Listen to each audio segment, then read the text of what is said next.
Şimdi başlıyoruz. Merhaba arkadaşlar. Merhaba arkadaşlar. Şimdi biz makarna yapacağız. Ama başka makarna yok. Ben sevmiyorum bu makarna. Çok büyük makarna. Ben sadece o küçük olan istiyorum. O en küçük olan. Ay hayır pardon, en küçük olan değil. O sadece o midye gibi o istiyorum. Makarna.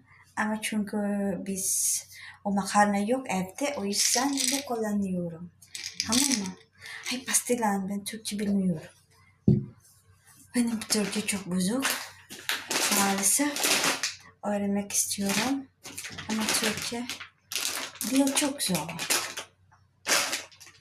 O yüzden mag-Tagalog na lang tayo, di punggol talaga.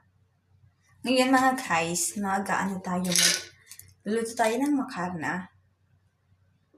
Ay, makarna ba tawag sa atin sa Pilipinas? Pag sa Pilipinas kasi, pasta to. Nagets nyo? Ganon.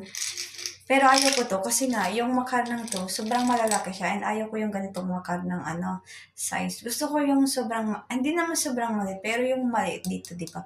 Ayun yung gusto ko. Same lang naman yung, tawag dun yung lasa, pero yung kasi sobrang laki, ayaw ko. Parang hindi siya nakakagana kainin. Ewan ko, siguro maarte lang ako.